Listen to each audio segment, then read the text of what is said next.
Pentakosta ketiga. Apa yang dimaksud dengan Pentakosta ketiga? 1. Pentakosta ketiga adalah pencurahan Roh Kudus yang dahsyat di zaman now, melebihi yang terjadi di Azusa Street. 2. Pentakosta ketiga akan mengakibatkan penuaian jiwa yang terbesar dan yang terakhir sebelum Tuhan Yesus datang kembali. 3. Pentakosta ketiga akan membangkitkan generasi Yeremia, yaitu anak-anak muda yang dipenuhi Roh Kudus, cinta mati-matian kepada Tuhan Yesus, tidak kompromi terhadap dosa, dan akan bergerak untuk memenangkan jiwa. 4. Pentakosta ketiga lahir di Indonesia yang bergerak ke bangsa-bangsa. Gerakan ini dari timur ke barat dan akan kembali ke Yerusalem. 5. Pentakosta ketiga akan memberikan kuasa untuk menyelesaikan amanat agung Tuhan Yesus, dan setelah itu Tuhan Yesus datang kembali. Selamat beribadah.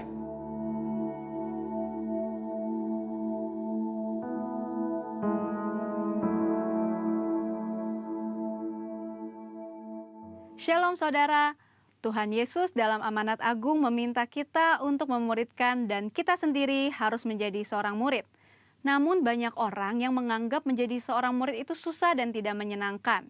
Padahal sesungguhnya hal itu justru sangat berguna bagi kehidupan kita. Oleh karena itu, edisi Voice of Pentecost kali ini kita akan membahas jati diri seorang murid.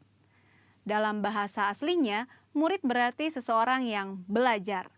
Dalam Alkitab, memuridkan adalah cara untuk memperluas kerajaan Allah. Inilah yang Tuhan Yesus lakukan selama pelayanannya di bumi ini. Ia mengajar dan melatih murid-muridnya untuk pada akhirnya diutus menjadi saksi. Dalam kitab para rasul, kita menemukan bahwa para rasul melakukan hal yang sama dengan apa yang Tuhan Yesus lakukan. Sehingga jumlah murid semakin bertambah di seluruh dunia sampai sekarang. Tentunya, hal ini tidak berarti semua orang percaya harus menjadi guru atau pengkhotbah. Namun sebagai murid, kita harus menjadi saksi melalui seluruh aspek kehidupan kita. Sebuah penelitian yang dilakukan oleh Russell McCann dan Marcia Webb pada tahun 2012 menunjukkan bahwa orang yang rajin membaca dan merenungkan firman Tuhan cenderung lebih setia kepada Yesus dan kuat dalam menghadapi tantangan. Hal ini sesuai dengan firman Tuhan yang berkata bahwa iman timbul dari pendengaran akan firman Tuhan. Itulah sebabnya kita harus lebih banyak membaca dan merenungkan firman Tuhan, agar pola pikir dan iman kita lebih kuat dalam menghadapi tantangan dan pergumulan hidup kita. Selain itu, kita juga dihadapkan dengan bahaya pengajaran sesat. Pengajaran sesat merupakan pola serangan iblis sejak di Taman Eden hingga akhir zaman. Karena iblis adalah bapa pendusta dan metodenya adalah dengan tipu muslihat. Untuk menghadapi tipu muslihat iblis adalah dengan pedang roh, yaitu firman Tuhan. Namun ada orang-orang Kristen yang tidak terlalu suka dengan pengajaran karena dianggap sebagai sesuatu yang rumit dan membosankan. Akibatnya, ada orang Kristen yang menganggap pengalaman rohani lebih penting daripada pengajaran. Mari kita renungkan ilustrasi ini. Mana yang Anda pilih? Melihat laut dari tepi pantai atau melalui sebuah peta? Berada di tepi pantai dan melihat laut secara langsung tentu memiliki kesan yang menyenangkan dibandingkan saat kita melihatnya melalui sebuah kertas yang terasa membosankan. Pengalaman rohani sama seperti melihat laut secara langsung dari tepi pantai, pasti lebih menyenangkan. Namun dengan menggunakan peta, kita dapat menyeberangi lautan dan peta dibuat berdasarkan pengalaman banyak orang. Pengajaran sama seperti peta, sepertinya membosankan, tetapi pengajaran disusun oleh orang-orang yang sudah mengalami banyak pengalaman rohani. Dan pengajaran memberikan perspektif yang lebih luas dibandingkan pengalaman rohani kita secara pribadi. Jadi, pengalaman rohani dan pengajaran sama pentingnya. Asumsi lainnya adalah menganggap pengajaran sebagai sumber perpecahan gereja. Namun, tidak semua perpecahan adalah sesuatu yang buruk, terutama ketika berhadapan dengan pengajaran yang bertentangan dengan Alkitab. Albert Mohler menggunakan istilah theological triage, yaitu metode untuk menentukan tingkat kekritisan sebuah pengajaran. Tingkat pertama, yang paling kritis, yaitu pengajaran dasar yang mempengaruhi keselamatan seseorang, yaitu pengajaran mengenai Alkitab adalah firman Tuhan, ketritunggalan Allah, ketuhanan Yesus, karya penebusan, keselamatan karena kasih karunia melalui iman hanya kepada Yesus Kristus. Pada tingkatan ini, maka perbedaan pengajaran sekecil apapun tidak dapat ditoleransi, sehingga penolakan dan perpecahan dapat diterima, bahkan mungkin harus terjadi dan tidak dapat dihindari. Tingkat kedua adalah pengajaran yang tidak mempengaruhi keselamatan, namun berpotensi memisahkan gereja. Contohnya, pengajaran mengenai kepastian keselamatan, metode baptisan air, serta baptisan dan karunia Roh Kudus. Mungkin saja kita memiliki doktrin yang berbeda dengan gereja non-Pentakosta, namun kita tidak dapat mengatakan bahwa mereka tidak diselamatkan selama mereka percaya kepada Yesus Kristus sebagai Tuhan dan Juru Selamat. Tingkat ketiga, pengajaran yang berbeda namun tidak esensial untuk memisahkan gereja, seperti pengajaran mengenai urutan peristiwa Second Coming dan akhir zaman. Tanpa mengenali tingkat kekritisan pengajaran ini, maka kemungkinannya perbedaan pengajaran sekecil apapun dapat mengakibatkan perpecahan. Di sisi lain, terjadi kompromi yang berbahaya ketika pengajaran yang bertolak belakang diterima di dalam gereja. Lalu, apa langkah praktis yang harus kita lakukan untuk menjadi seorang murid yang sejati? Mulailah dengan membaca Alkitab setiap hari, mendengarkan khotbah dan pengajaran yang sehat dari gereja, serta mengikuti kelas-kelas pengajaran KOM di gereja kita. Ingat, seorang murid itu belajar. Belajar adalah sebuah usaha yang memerlukan ketekunan. Tuhan menegur bahkan mengutuk orang yang malas, baik yang malas bekerja maupun yang malas belajar. Marilah kita bertekun dalam pengajaran, dan Tuhan berjanji akan mempertajam telinga kita sebagai seorang murid. Maranatha, Tuhan Yesus memberkati. Shalom Bapak Ibu Saudara, puji Tuhan, saya percaya setiap kita kembali ada di dalam naungan Tuhan yang Maha Kuasa, Saudara. Hari ini saya ajak setiap kita, siapkan hati kita yang terbaik, sebab kita mau ketemu dengan Tuhan kita, Saudara. Saya undang setiap kita, mari lihat kanan kiri kita, kasih salam yang terbaik, Saudara. Berikan senyuman yang terbaik. Mari siapkan hati kita akan berdoa bersama. Terima kasih Tuhan Yesus. Kembali kami hampiri tahta kudus-Mu Tuhan Yesus. Sebab kami tahu ketika kami hampiri Engkau Tuhan, Engkau selalu juga menerima kami dengan tangan terbuka Tuhan. Terima kasih Tuhan Yesus. Hari ini biarlah setiap kami mau bertemu dengan Engkau secara langsung Tuhan. Bertata dalam pujian penyembahan kami. Hampiri setiap kami Tuhan Yesus. Biar kami yang sedang sakit Engkau sembuhkan. Biar kami yang sedang dalam kelelahan Engkau pulihkan kami Tuhan. Engkau berikan kami kekuatan baru. Di dalam nama Tuhan Yesus kami berdoa. Haleluya. Amin.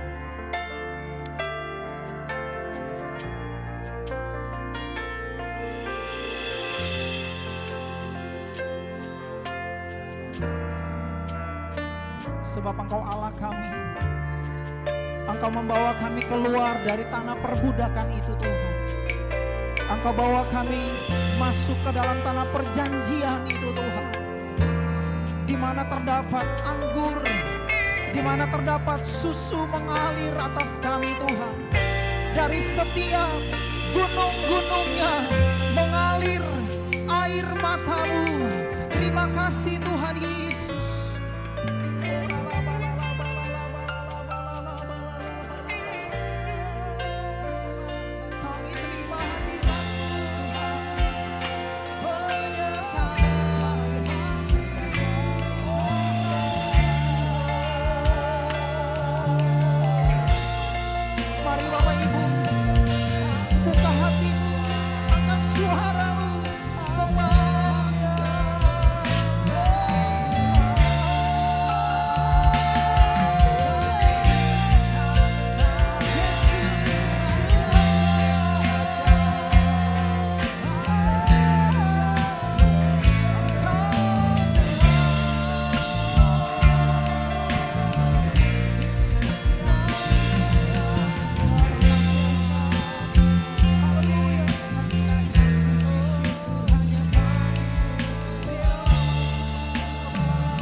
Ku hampiri tatamu, tempat kudus-Mu Tuhan. Ku sujud dan tersungkur, pandang kemuliaan-Mu. Dengan segenap hatiku, dengan segenap jiwaku, dengan segenap kekuatanku, ku mau mengasihi-Mu.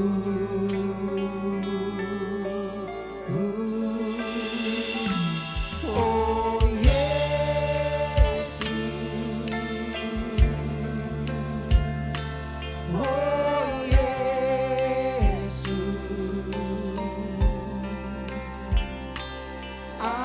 Anak Domba yang layak disembah. Oh Yesus, oh Yesus,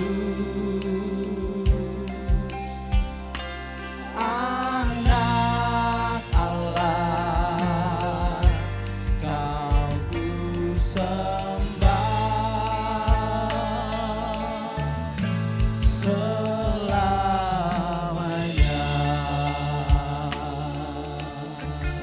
Yesus, Engkau layak disembah Tuhan, Engkau layak ditinggikan Tuhan.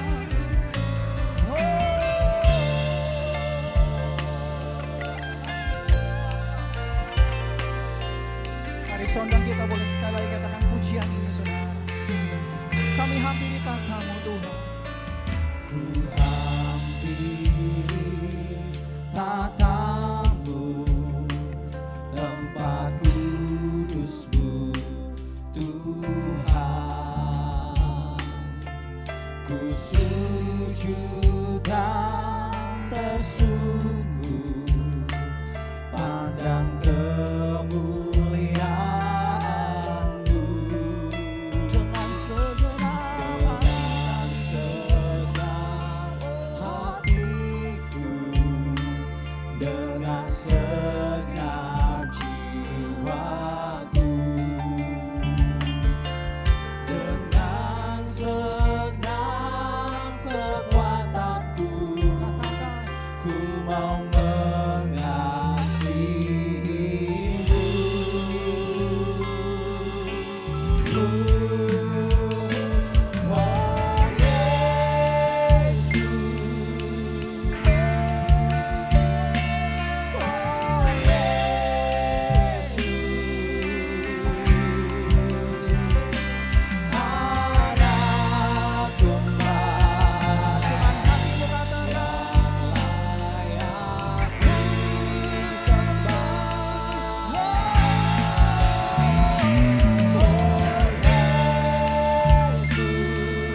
domba.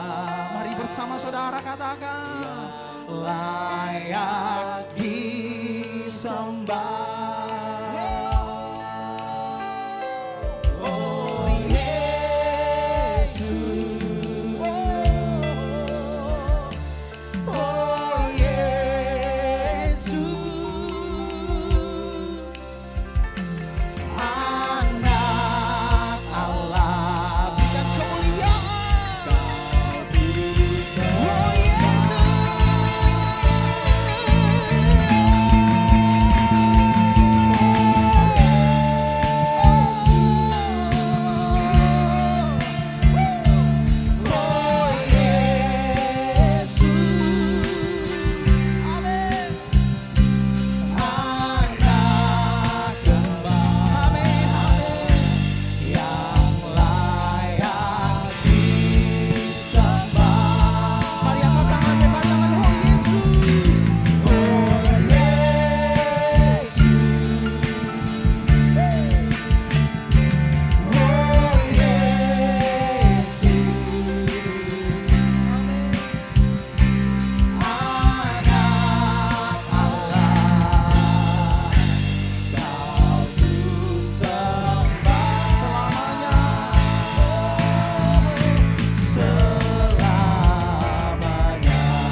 segala lutut kan berteluh menyembah kepadamu,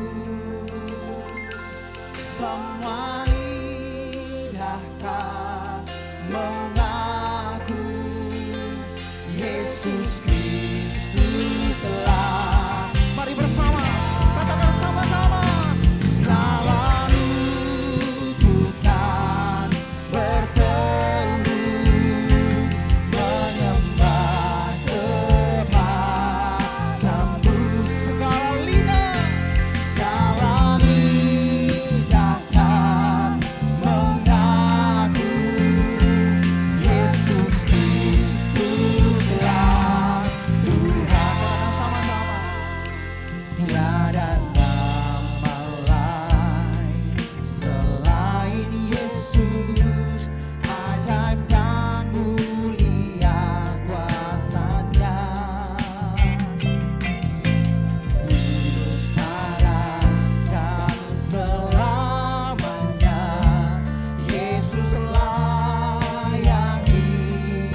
Semua lidah mengaku, lutut setiap manusia menyembah Engkau Tuhan Yesus. Namamu ditinggikan, dalam nama Yesus kami berdoa. Haleluya, amin. Shalom Bapak Ibu Saudara yang terkasih di dalam nama Tuhan Yesus Kristus. Kita bersyukur atas perkenanan Tuhan, atas kebaikan Tuhan. Kita masih berjumpa pada hari ini. Bapak Ibu, mari kita tundukkan kepala, kita persiapkan hati dan pikiran kita untuk kita boleh sama-sama menikmati firman Tuhan. Bapa, terima kasih buat segala berkat, anugerah, dan kasih sayang-Mu yang luar biasa dalam hidup kami. Engkau memelihara kami dengan luar biasa. Engkau melindungi kami dengan luar biasa.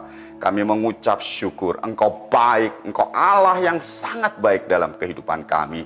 Terima kasih Bapa, terima kasih kami boleh menaikkan puji-pujian dan penyembahan kami.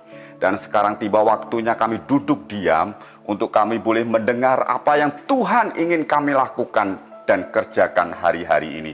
Terima kasih, berkati jemaat-Mu dimanapun mereka berada. Berikan hati dan telinga seorang murid, supaya berikan kepekaan, supaya mereka boleh menangkap apa yang Tuhan ingin bicara pada pagi hari ini. Engkau berkati juga hamba-Mu, berkati setiap kata-kata yang keluar dari mulut hamba-Mu, semua atas perkenanan-Mu saja. Terima kasih, kami siap menikmati firman Tuhan. Sama-sama katakan, amin. Haleluya.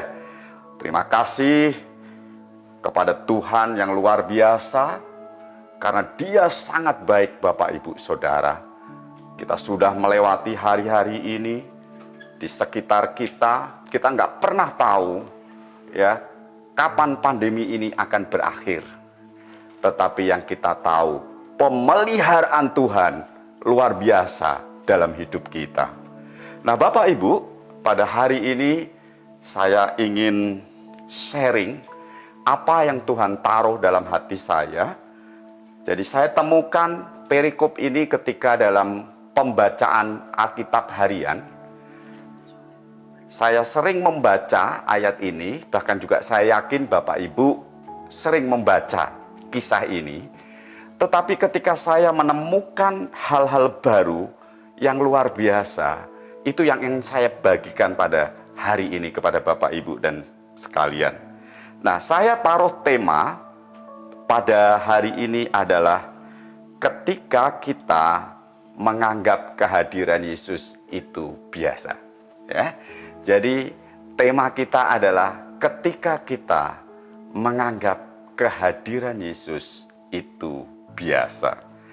Nah, Bapak Ibu, saya akan mengajak Bapak Ibu Saudara sekalian untuk membaca di Lukas 7 ayat 36 sampai yang ke-46. Saya bacakan untuk Bapak Ibu Saudara. Ya, kita membaca 10 ayat supaya kita mengetahui konteks ceritanya. Dan nanti kita akan fokus pada ayat-ayat tertentu yang dimana kita akan menemukan sama-sama Tuhan bicara apa untuk kita semua. Lukas 7 ayat 36 sampai 46. Seorang Farisi mengundang Yesus untuk datang makan di rumahnya. Yesus datang ke rumah orang Farisi itu lalu duduk makan. Di kota itu ada seorang perempuan yang terkenal sebagai seorang berdosa. Ketika perempuan itu mendengar bahwa Yesus sedang makan di rumah orang Farisi itu, datanglah ia membawa sebuah buli-buli pualam berisi minyak wangi. Sambil menangis, ia pergi berdiri di belakang Yesus dekat kakinya, lalu membasahi kakinya itu dengan air matanya dan menyekanya dengan rambutnya. Kemudian ia mencium kakinya dan meminyakinya dengan minyak wangi itu. Ketika orang Farisi yang mengundang Yesus melihat hal itu, ia berkata dalam hatinya, jika ia ini nabi, tentu ia tahu siapakah dan orang apakah perempuan yang menjamahnya ini. Tentu ia tahu bahwa perempuan itu adalah seorang yang berdosa. Lalu Yesus berkata kepadanya, Simon, ada yang hendak kukatakan kepadamu. Saud Simon, katakanlah guru. Ada 2 orang yang berhutang kepada seorang pelepas uang. Yang seorang berhutang 500 dinar, yang lainnya 50. Karena mereka tidak sanggup membayar, maka ia menghapuskan hutang kedua orang itu. Jadi baik yang 500 dinar maupun yang 50 dinar. Siapakah di antara mereka yang akan terlebih mengasihi dia?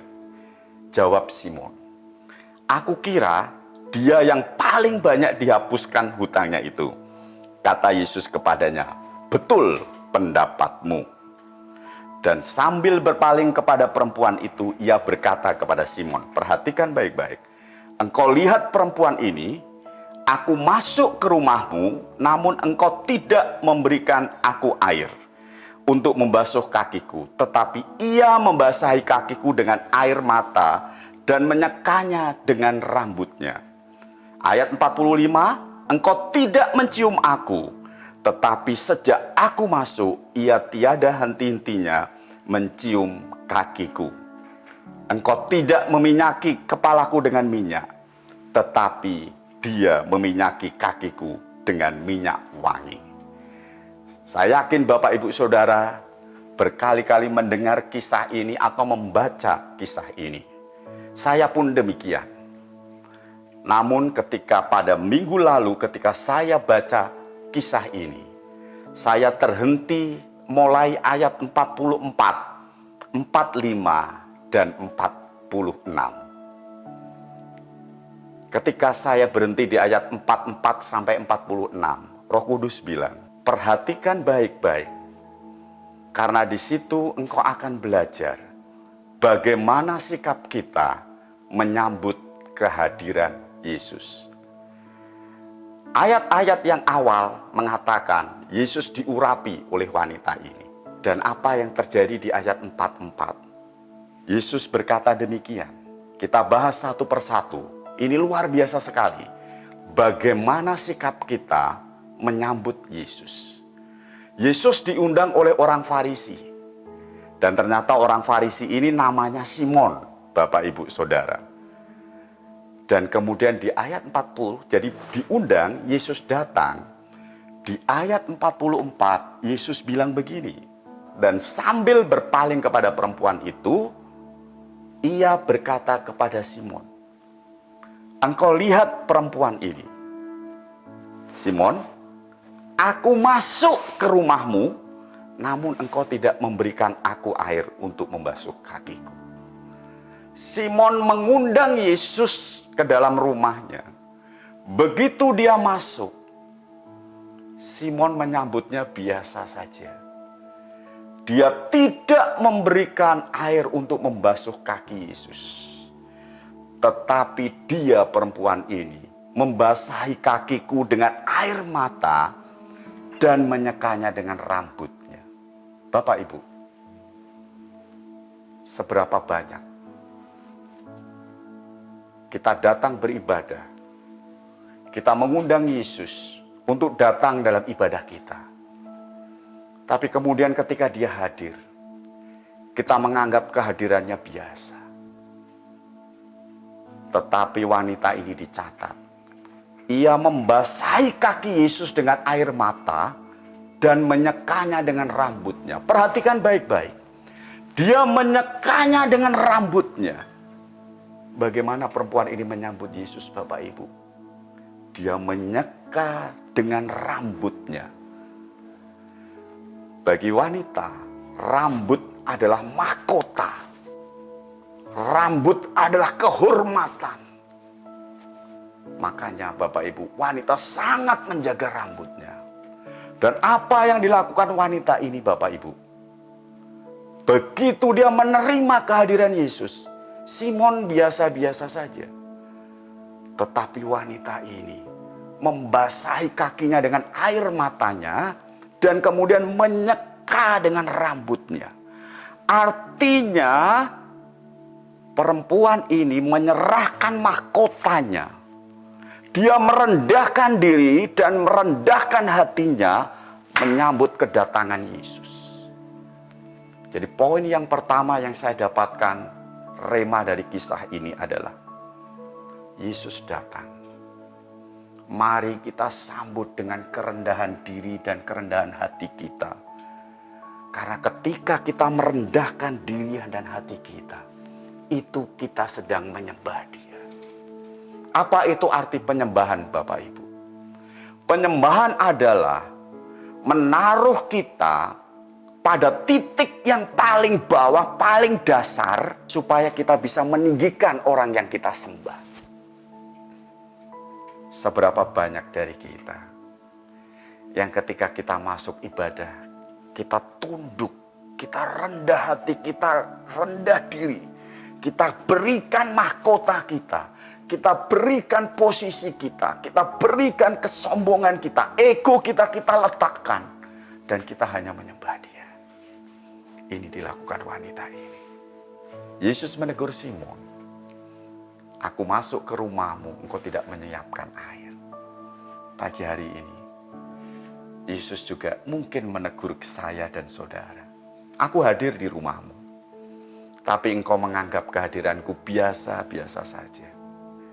Mari Bapak Ibu, hari ini, ketika kita undang Yesus, dan hari ini, dimanapun kau berada, di rumahmu, di tempat-tempat engkau melihat tayangan ini, Yesus hadir. Sambut dengan kerendahan hati, sambut dengan sebuah penyembahan yang luar biasa.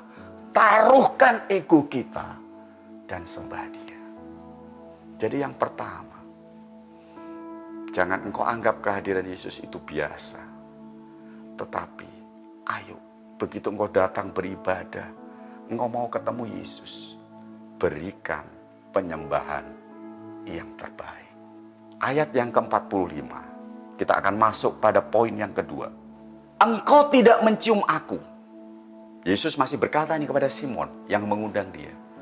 Engkau tidak mencium aku, tetapi sejak aku masuk, ia tidak henti-hentinya. Perempuan itu tidak henti-hentinya mencium kakiku.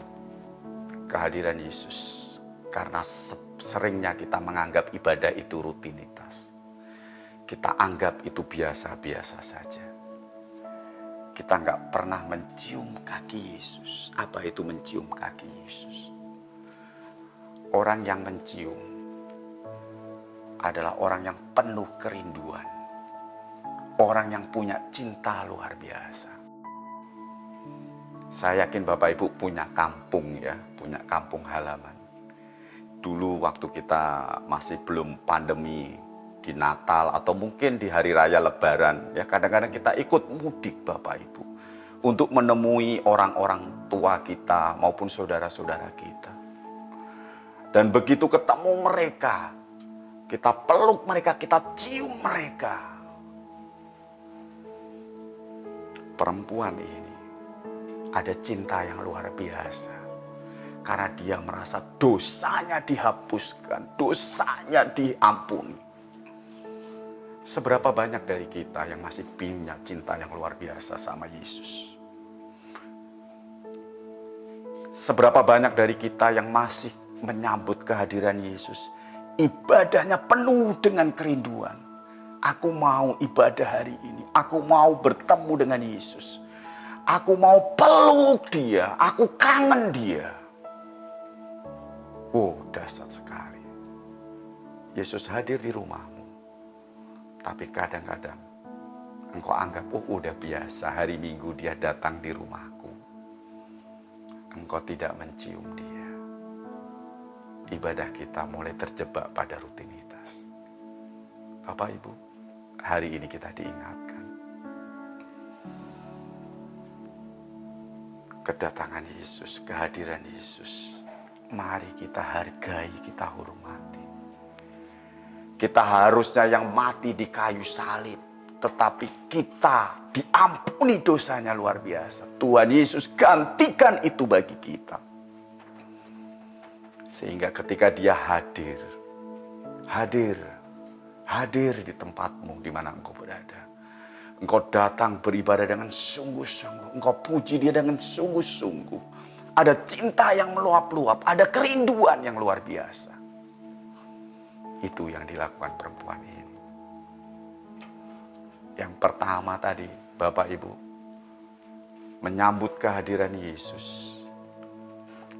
Perempuan ini menyeka kaki Yesus dengan rambutnya, kehormatannya, mahkotanya,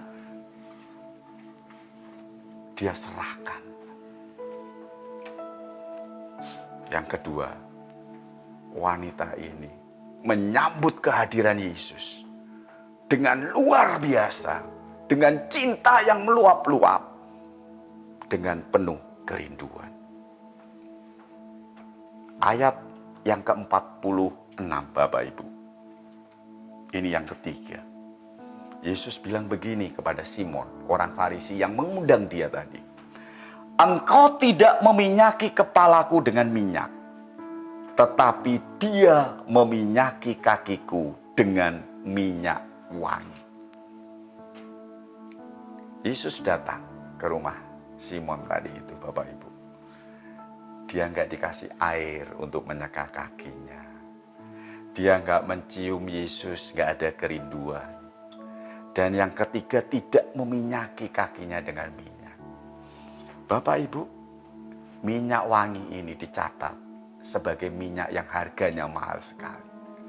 Dan itu diberikan oleh wanita ini untuk meminyaki kaki Yesus. Dia pecahkan buli-buli minyak itu. Ada yang bilang itu pemborosan. Tetapi wanita ini menyambut Yesus dengan memberikan yang terbaik. Bagaimana kita menyambut kehadiran Yesus? Apakah ada harga yang kita bayar? Apakah kita datang dengan memberikan yang terbaik hati kita, diri kita? Itu yang jadi pertanyaan bagi kita. Hari ini kita belajar sesuatu, mengingatkan kepada kita semua bahwa ibadah bukanlah rutinitas liturgi. Ibadah bukanlah rutinitas kewajiban. Kalau itu terjadi, kita bertobat, kita minta ampun pada pagi hari ini. Kita menganggap kehadiran Yesus itu biasa saja. Tapi pagi hari ini, saya juga diingatkan kembali. Hari ini saya diingatkan kembali. Dan mengingatkan Bapak Ibu Saudara juga. Yuk, ketika kita datang beribadah, kita datang sebagai sebuah ibadah yang penuh kerinduan. Kerinduan untuk berjumpa dengan Yesus. Kerinduan untuk memberikan yang terbaik bagi Yesus. Seperti wanita ini. Jangan anggap kehadiran Yesus itu biasa. Tapi ketika kita beribadah, kita taruhkan ego kita. Taruhkan mahkota kita. Datang dengan penuh cinta yang luar biasa. Datang dengan penuh kerinduan. Dan yang ketiga Bapak Ibu. Jangan anggap kehadiran itu Yesus itu biasa. Tapi sambutlah dia.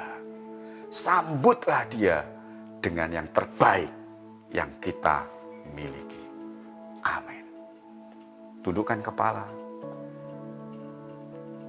Saya ajak untuk kita berdoa. Ambil saat teduh sejenak. Dan biarkan Roh Kudus bicara lebih lanjut. Haleluya, haleluya, haleluya, haleluya. Bapa, kami mengucap syukur pagi hari ini. Ampuni kami kalau kami sering menganggap kehadiran-Mu, ibadah itu sesuatu yang rutinitas biasa. Sehingga kami meresponinya dengan biasa saja. Kami seperti Simon, menyambut Engkau dengan biasa saja. Tapi pagi hari ini, siang hari ini kami mengucap syukur ya Bapa. Engkau ingatkan kami. Engkau ingatkan kami bahwa kehadiran-Mu itu berarti bagi kami. Biarkan kami menjadi seperti wanita ini ya Bapa. Menyambut Engkau ya Yesus dengan penuh cinta yang luar biasa. Memberikan yang terbaik yang kami punya. Terima kasih. Berkati jemaat-Mu pada pagi hari ini. Aliran-aliran surgawi, damai sejahtera Allah mengalir bagi mereka. Mereka punya keintiman hidup intim yang lebih lekat lagi dengan Engkau. Berkati mereka. Terima kasih Bapa. Dalam nama Yesus. Sama-sama katakan. Amin. Haleluya. Haleluya, puji nama Tuhan. Setiap kita diberkati oleh kebenaran firman Tuhan. Amin. Saya percaya Bapak Ibu Saudara yang menyaksikan ibadah hari ini, kita terima lawatan Tuhan, kita terima mujizat kesembuhan dari Tuhan, bahkan pemulihan daripada Tuhan. Saatnya kita akan memberikan persembahan Bapak Ibu Saudara. Bapak Ibu Saudara dapat mentransfer persembahan melalui nomor rekening yang sudah tertera di layar Bapak Ibu Saudara. Atau dapat men-scan QR Code yang sudah tertera di layar Bapak Ibu Saudara. Selamat memberi, Tuhan Yesus memberkati.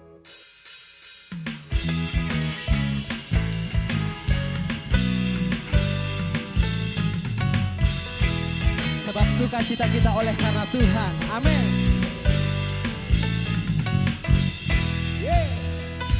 Haleluya. Sama-sama katakan. Hari ini hari yang telah dijadikan Tuhan. Mari kita bersuka. Hari ini hari yang telah dijadikan Tuhan. Mari kita bersuka di dalam Tuhan. Bersuka di dalam Tuhan. Bersuka, bersuka dalam Tuhan. Mari bersuka, bersuka citalah.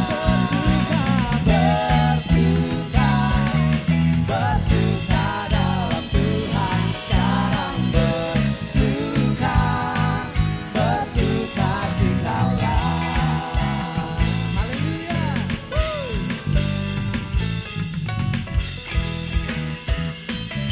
Mari bersuka cita lebih lagi Bapak Saudara. Amin. Hari ini hari yang telah dijadikan Tuhan. Mari kita bersuka. Sama-sama katakan hari ini. Hari ini hari yang telah dijadikan Tuhan. Mari kita bersuka di dalam Tuhan. Bersuka di dalam Tuhan. Bersuka, bersuka dalam Tuhan. Mari bersuka, bersuka citalah.